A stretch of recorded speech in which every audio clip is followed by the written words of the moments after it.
রাষ্ট্র রাজনীতি এটা যে ইসলামের অংশ, এটা অনেক মুসলমানই মনে করে না। কারণ অনেক মুসলমান আছে, তারা খুব ভালো প্র্যাকটিসিং মুসলিম।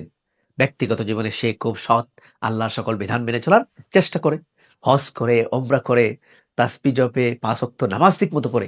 কিন্তু রাষ্ট্র রাজনীতির প্রশ্নে কোনো ভালো আল্লাহর ওলি, একদম ওয়েল নোন আল্লাহর ওলি, উনি সবাই চেনে ওনাকে আল্লাহর ওলি, পীরে কামেল, বড় হজরত মৌলানা যদি নির্বাচনে যান, ওই নামাজি মুসলমান, হজওয়ালা মুসলমান, হাজি মুসলমান মৌলানা সাহেবকে ভোট দিবে না। কারণ এটাকে সে ইসলামের অংশ মনে করে না। ভোট দেওয়া, রাষ্ট্র পরিচালনা করা, এইগুলা বিষয়ে যে ইসলামের বিধান আছে এবং ফরজ বিধান আছে, রাষ্ট্র না থাকলে যে ইসলামের অনেক ফরজ বিধান বাস্তবায়ন করা যাবে না। এই জন্য নবী মুহাম্মদুর রাসূলুল্লাহ সাল্লাল্লাহু আলাইহি ওয়াসাল্লাম মদিনায় হিজরত করে রাষ্ট্র প্রতিষ্ঠা করেছিলেন।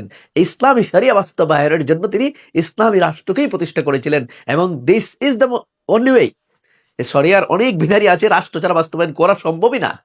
এই কারণে রাষ্ট্র বা ইসলামী রাষ্ট্র প্রতিষ্ঠা করা যে ফরজ, এটা হাজি মুসলমান না হাজি মুসলমান, পাক্কা মুসল্লিও এটা জানে না। এ কারণে সে আলেমের ভোট দেয় না, ইসলামী দলকে ভোট দেয় না।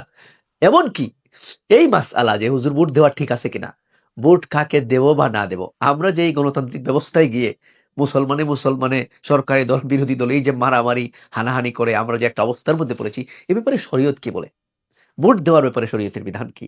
রাজনীতির ব্যাপারে শরীয়তের বিধান কি? আমি অমুক ব্যক্তিকে ভোট দিতে চাই, আমি অমুক দলকে ভোট দিতে চাই, আমি অমুক দলকে সহযোগিতা করতে চাই বা করেই, এই ব্যাপারে শরীয়তের বিধান কি? আল্লাহকে ব্যাপারে আমাকে জিজ্ঞাসা করবেন? এটা কি ফেরেশতারা রেকর্ড করতেছেন? আমার আমলনামার মধ্যে ফেরেশতা তো আমার সাথে আছেন। তো আমি যখন আওয়ামী লীগ করি, আমি যখন বিএনপি করি, আমি যখন জিয়ার সৈনিক হই, আমি যখন মুজিবের সৈনিক বলে স্লোগান দেই, এগুলো তো ফেরেশতারা রেকর্ড করেন।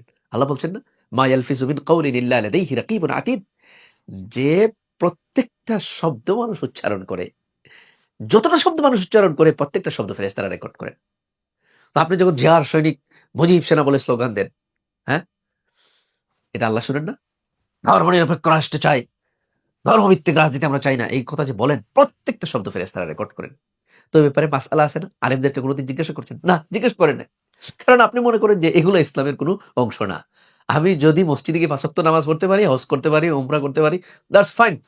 আমি খাঁটি মুসলমান, আমি জান্নাতে চলে যাব। নো।